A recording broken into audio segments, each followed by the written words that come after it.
Hi, my name is Brian Caffo, and this is the lecture on power as part of the Statistical Inference Coursera class. This is part of our data science specialization, and the specialization is co-taught by my co-instructors Jeff Leake and Roger Peng. We're all in the Department of Biostatistics at the Johns Hopkins Bloomberg School of Public Health. Power is the probability of rejecting the null hypothesis when in fact the null hypothesis is false. So, like its name would suggest, power is a good thing. You want more power. And interestingly, power comes more into play when you fail to reject the null hypothesis than when you reject. And let me try to explain. So imagine if you were to conduct a study that has low power. For example, you want to compare treatment A versus treatment B, and you've only randomized 3 people to receive treatment A and only 3 people to receive treatment B. Then when you make the comparison to see if treatment A results in a better outcome than treatment B, you would not be surprised to get a null result because there were only 3 people in each group. You had very little power to detect a meaningful difference between the groups, so your null result was kind of expected, or kind of what you would think might happen just due to chance alone. On the other hand, if you had 300 people in treatment A and 300 people in treatment B, and you failed to reject, then that would be meaningful because you would expect to see a difference since you collected so much data. And that's why power actually tends to come more into play for null results than it does for non-null results. And the way that power gets used most often is at the time of designing a study. You want to design the study so that you have a reasonable chance of detecting the alternative hypothesis if the alternative hypothesis is true. So let's also cover a couple more details. So a type 2 error is a bad thing, as its name would suggest. An error is failing to reject the null hypothesis when in fact the null hypothesis is false. So the probability of a type 2 error is usually called beta, and power is just 1 minus beta. So the two most meaningful quantities for hypothesis testing in terms of the 2 error rates for hypothesis testing are alpha, the type 1 error rate, and beta, the type 2 error rate. But we tend not to talk so much about beta. Instead, we tend to talk about 1 minus beta, this concept of power. So let's go through a conceptual example, and then we'll go through some specific numerical examples. So remember, we were interested in talking about the hypothesis test for the mean respiratory disturbance index, RDI, in a particular population of obese subjects. So we wanted to test whether mu was 30 versus the alternative that mu was greater than 30. We did a t-statistic, which is, in this case, our sample mean minus the hypothesized value, 30, divided by the standard error of the mean. That statistic, we're assuming, follows a t-distribution under the null hypothesis. So if we calculate the probability that that statistic is bigger than the upper 1 minus alpha quantile of a t-distribution, that probability will be alpha if we calculate it under the null hypothesis when mu is 30. So in this case, I would write that mu A, in this case, equals 30. Now, power is simply the same calculation, but instead of plugging in mu A equal to 30 for the probability that we're calculating, we plug in mu A for some value greater than 30. That winds up being our power. Now imagine if I were to plug in a mu A of, say, 60, then this will be a large number. And that makes sense, right? Because if we want to detect whether or not the mean for this population is 30 or not, and it's really 60, then we should have a lot of power to detect that, because when we collect our data, there will be values around 60 instead of values around 30. Okay? Now imagine instead if our true alternative mean was 30.00001. Then we wouldn't have a lot of power to detect that because it's quite close to the null value. We're going to have lower power. So this power is a function that depends on the mean under the null hypothesis. If we plug in values close to 30, it's going to look a lot like our type 1 error rate. And if we plug in values way away from 30, it should get bigger and bigger to the point where it's nearly 100% if it's far enough away from 30. Let's assume that our sample mean, x bar, is exactly normally distributed. Whether this is because we're willing to stomach that assumption because we have a large sample size and we're applying the central limit theorem, or if we're willing to just assume that the underlying population is exactly normally distributed. Either way, for the sake of argument, let's assume that x bar is normally distributed and that sigma, the standard deviation of the population, is known. Then we would reject if our z statistic, x bar minus 30 over its standard error, is bigger than z1 minus alpha. This is the same as just saying we're going to reject if x bar is bigger than 30 plus this z quantile times the standard error of the mean. Now notice, under the null hypothesis, x bar follows this distribution: normal with a mean equal to mu naught, in this case 30, and a variance equal to sigma squared over n. Under the alternative, it follows the same distribution. The only difference is instead of mu naught, we have mu a, where mu a is the value under the alternative. So it's very easy to write out in R what our power would be. We want to take p norm of the probability, in other words, the normal probability of getting a sample mean, mu naught plus z times sigma over square root n, or larger, where this probability is simply calculated with mu equal to mu a. So here we have mean equal to mu a. Our standard deviation is the standard error of the mean. And I put lower.tail equals false so that I get the upper probability. Now notice if I were to plug in mu equal to mu naught, then I should get alpha. And now as I plug in, as mu a moves away from alpha, power should get larger and larger. So let's try it. Suppose someone were to give me this information that they wanted to conduct this study. They wanted to test whether or not mu was 30 for this population or was larger than 30, so mu naught equals 30. They were interested in detecting a difference as large as 32. Their n was 16 that they were hoping to get, and they knew that sigma was around 4.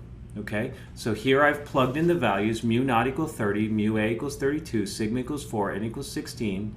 Here's my z as my normal quantile. And then first I want to show you, if I plug in mu equal to mu naught, that it should give me 5%. So here I plug in mu equal to mu naught and I get 5%. Now I'm plugging in mu equal to mu a, 32, and you see that this jumps up to 64%. So there's a 64% probability of detecting a mean as large as 32 or larger if we conduct this experiment.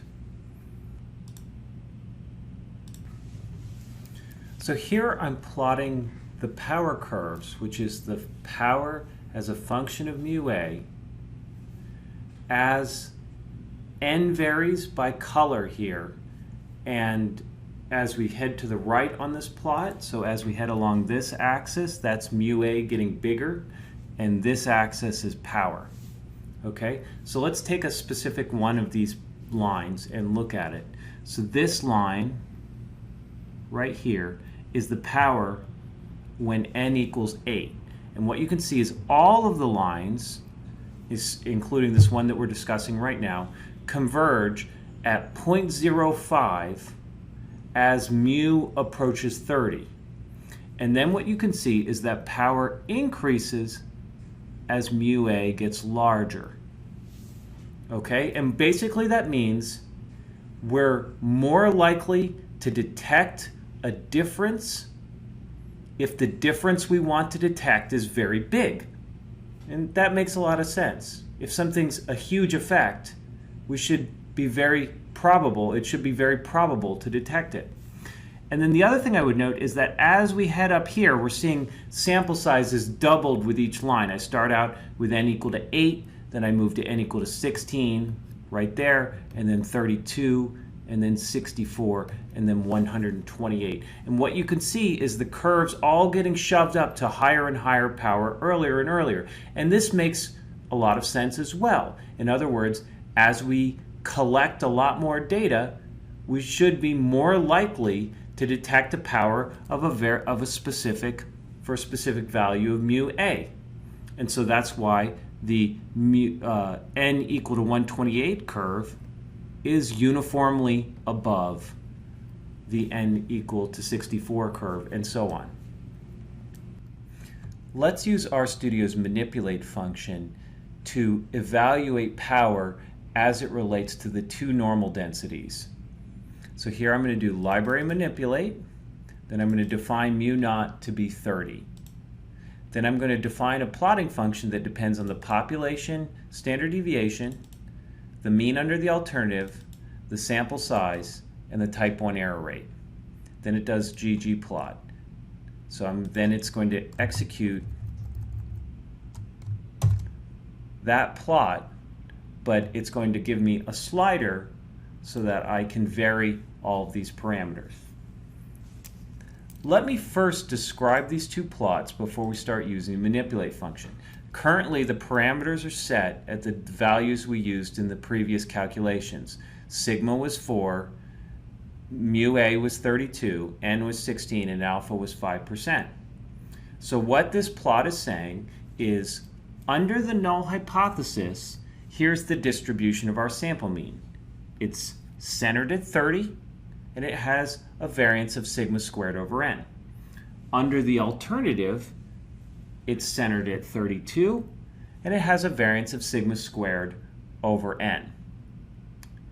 We've set a critical value so that if we get a sample mean that's larger than a specific threshold, we reject the null hypothesis. That's this line. We set this line such that the probability, if the red density is true, the null hypothesis is true, this area, the probability of getting statistics larger than it, is 5%. Now, power is nothing other than the probability of getting larger than this line, which is calibrated to have this area under the red curve is 5%, the probability that we reject if in fact the blue curve is true. That's the power. Here's 1 minus the power, or the type 2 error rate. Okay, now let's start varying things and see what happens. So if we move it so that it's all the way down at 1%, that's just saying that this area right here under the red curve needs to be calibrated to be 1%. As we move it down, let me just reiterate this point. As we move it down, it's going to move to the right like that. But what's going to happen to power? Power is going to go down, right? This area is going down as that thing moves. And what is this saying? By moving alpha down, we're making it harder to reject the null hypothesis.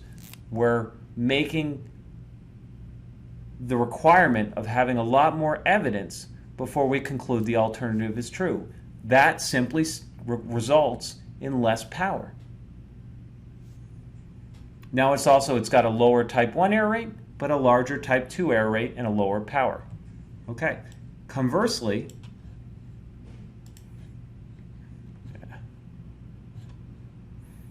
if we increase alpha to the highest level I set here, now we have a 10% type 1 error rate, but we have much better power. In other words, if we are willing to be a little bit looser in when we reject, if we get smaller means and we're still rejecting, then we'll get better power. Of course, we do have a larger type 1 error rate, 10% in this case instead of 5%. So let's set it back to 5%. Let's see what happens as we decrease sigma. Sigma goes all the way down to 1. Okay, now our black line moves, right? Because these are not standard normal curves. So our rejection region isn't always so many standard errors from the mean. Instead, we've decided to plot this on the scale of the problem. So this black line then depends on sigma. So as we move sigma, the black line moves with it. Okay, so let's move sigma down to the lowest level I'm allowing, which is sigma equal to 1 in this case. Okay, so our black line has moved down and it's still calibrated so that this area is 5%. But what we've seen is we have so little variability in the sample mean that the probability of rejecting, the probability of getting larger than the black line if the blue distribution, alternative distribution, is true, is almost 100%. Okay, what happens if we move in the opposite direction? We make sigma larger. Well, here's sigma very large. Again, we're still calibrated so that this area is 5%, but now power is much lower.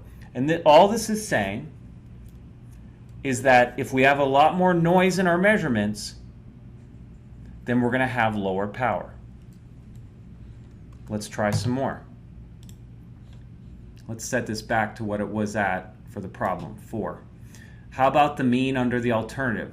Let's make it bigger. What happens? Well, it just moves along, right? It just moves along to the right, and now we get a lot more power.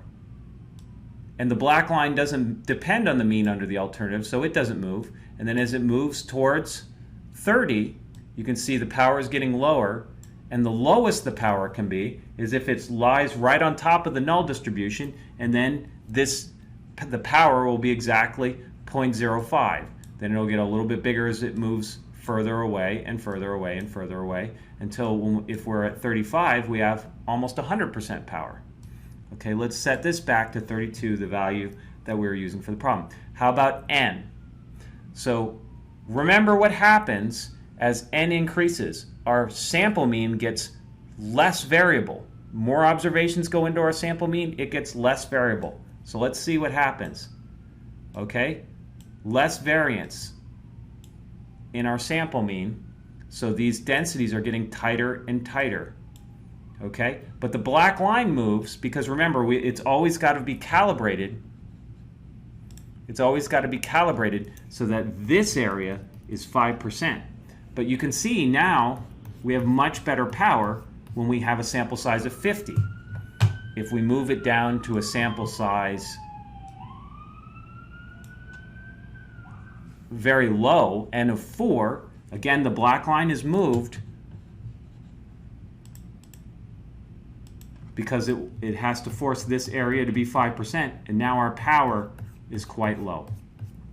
So I would highly recommend that you go through the code for this manipulate experiment to understand how power works in this particular setting. It's quite easy, but basically what you can see is power has a bunch of knobs, and as you turn them, the power changes in different ways. And in the next slide, we'll summarize the various aspects of power.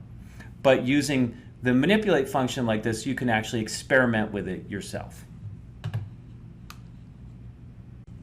Briefly here, I give the code for developing this function that you use in manipulate to look at the different aspects of power as you vary sigma, mu a, n, and alpha.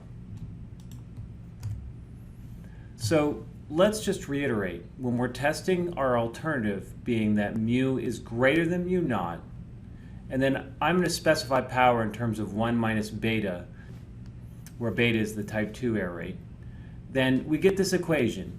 Our power is equal to the probability that x bar is larger than mu naught plus the standard normal quantile times the standard error, where this probability is calculated under the hypothesis that mu equal to mu a. And then I simply reiterate that point here on the next line, where I'm explicitly stating that x bar is normal with mean mu a and variance sigma squared over n.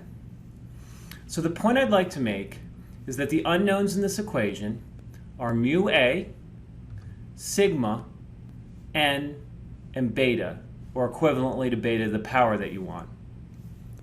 The knowns are mu naught, and usually you know alpha. You know exactly which type 1 error rate that you would like. So given these 4 unknowns and our 2 knowns, this is simply an equation. If you specify any 3, you can solve for the 4th. So if you know the alternative mean that you'd like to detect, a sigma that you're willing to assume, the n that you want, then you can solve for power like we've done previously. Otherwise, what you could do is you could say, here's a power that I want, here's a mean that I'd like to detect, and here's a sigma that I can tolerate, and then I'd like to solve for the n that would allow me to have that power, maybe at the process of planning a trial. And this is how power calculations usually work. You are particularly concerned most of the time with either n or beta. You usually either want to figure out, for a particular power that I want, what n would I like to have, or should I have, or I can only conduct a study of this size, of size n. What is my power for doing that? Should I even waste my time? So those are the two most common ways, but of course you could also solve for mu a or sigma. So I'm hoping at this point in the class that you'll be able to take the work we've done for the greater than test and do it for the less than test. H naught mu less than mu naught, just by extending the arguments from the previous set of slides. When you're testing not equal to, just make sure you use the z 1 minus alpha over 2 instead of z 1 minus alpha, that critical value. So for example, for alpha equal to 0.05, you want to make sure you use 1.96 and not 1.645. And then just do the one-sided power for whatever direction mu a is, whether it's mu a greater than mu naught or mu a less than mu naught. And this is only approximately right. It omits a small component of power, but that component of power is only meaningful if mu a and mu naught are close together. So let's go through some basic rules about power. As alpha gets larger, our power gets larger. So the power of a one-sided test is greater than the power of the associated two-sided test, and we can see that by virtue of just dividing alpha by 2 in this bullet point above. The further mu a gets from mu naught, the higher the power is. As n goes up, the sample mean has less variability, and so we have higher power. As sigma goes down, our sample mean has less variability, and so we're going to have higher power. Now here's an interesting fact.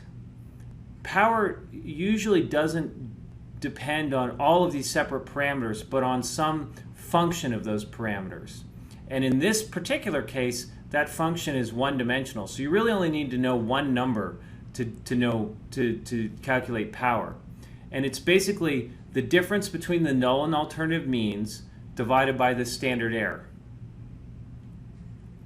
And power only depends on those things, or if you have power in this number, then you can calculate n. So this quantity, the difference in the means divided by sigma, is called the effect size. And what's nice about the effect size is it's unit free. So when you subtract mu naught and minus mu a and divide it by sigma, you get a unit free quantity, and that's why the effect size is very useful, because it being unit free, it has some hope of being interpretable across problems. So we never actually calculate power in the way that I've described in the previous slides. That's for understanding the concepts, and we assumed we knew sigma and the data were either Gaussian or that the sample mean could be believed to be Gaussian because of the central limit theorem. I think for me personally, the most common function I use for calculating power is this function power.t.test in R. So let's just talk a little bit about t-test power before we talk about how you use power.t.test. The argument is very similar to what we did in our normal distribution case. We're going to reject if our test statistic, in this case x bar minus mu naught over the estimated standard error, is now bigger than a t quantile rather than a z quantile, because we're talking about a t-test. Only because we're talking about power, this is going to be calculated not under the hypothesis that mu equal to mu naught, but under the hypothesis that mu equal to mu a, the value under the alternative. It turns out that this statistic, x bar minus mu naught over the standard error, does not follow a t-distribution if the true mean is not mu naught. If it's mu a and mu a is different from mu naught, it doesn't follow a t-distribution. It follows something called the non-central t-distribution, which we're not going to cover. So calculating power requires the ability to evaluate the non-central t-distribution, and that's what power.t.test does for you on your behalf. What's nice about power.t.test is just like before, we have some parameters that we know, mu naught and alpha, and some parameters that we don't know, mu a, sigma, and n, for example. And if you omit one of them but specify the remainder, power.t.test will solve for the one that you've omitted. So let's go through some examples of using power.t.test to either calculate power or calculate sample size or calculate the minimum detectable difference.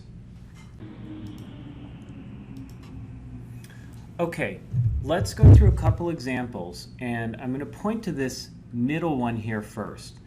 I'm doing power.t.test, so it's calculating t-test power. We're testing h naught, mu equal to mu naught, versus HA, and then the question is whether it's doing a one-sided or two-sided test. Well, in this case, you can see here I've always specified alternate equals one-sided, so that's mu greater than mu naught is what it's testing, or equivalently mu less than mu naught if you appropriately specify the difference in the means as negative. So delta here, this parameter, is the difference in the means. So if I specify n, I specify how different mu a is from mu naught, and I give it a standard deviation of 4. I'm telling it it's a one-sample t-test, and I want one-sided power, and then I'm grabbing the power part of it. Then it gives me my power, 60%. What I show here, you notice in all the other examples I've given here, it also gives 60% as the number. And what I'm showing is that power.t.test, just like the normal power, only depends on the effect size, how different mu naught and mu a are divided by the standard deviation. So here, I specify my delta as 0.5 and give it a standard deviation of 1. And notice, so if I'm defining this numerator as delta, notice this is the same effect size as in this case right here. Okay? And since everything's getting a little clouded, let me re-grab my marker. So delta divided by SD is equivalent between that power.t.test call and this power.t.test call, and that's why they give the same number. The same thing is true here, okay, where it's 100 and 200, and if you divide the two you get 0.5, so it's also true there. Let's go through a couple more examples of using power.t.test. Now in all of these cases I calculated power while inputting n, delta, and the standard deviation. Now, let's try to calculate sample size where I give power.t.test the power that I would like. Okay, so now here, I'm going to, again, show you in all three cases that it only depends on the effect size. So here, I'm specifying delta of 0.5 and my standard deviation of 1, so an effect size of 0.5 divided by 1, or 0.5, and I'm telling power.t.test I'd like to know what is the relevant sample size if I wanted a power of 80%. Then over here, again, I'm doing one sample and one-sided, grabbing n, okay? And it gives me a sample size of 26, and then in these kinds of calculations, you always want to err on the side of conservatism, so you bump it up to 27 whenever you get a fractional value. You always get a fractional value, you always want to bump it up to the nearest integer. So you need a sample of size 27 to have a power of 80% to detect an effect size as large as 0.5. And what I'm showing here is that the calculation is the same as I specify an equivalent effect size of 0.5, whether it's delta of 2 over 4 or delta of 100 over 200, it's always giving me the same number.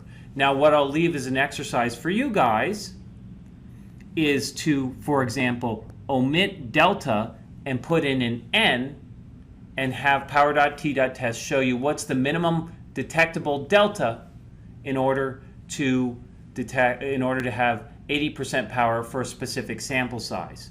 And I think given the code that I've given you here, this shouldn't be too hard of a extension.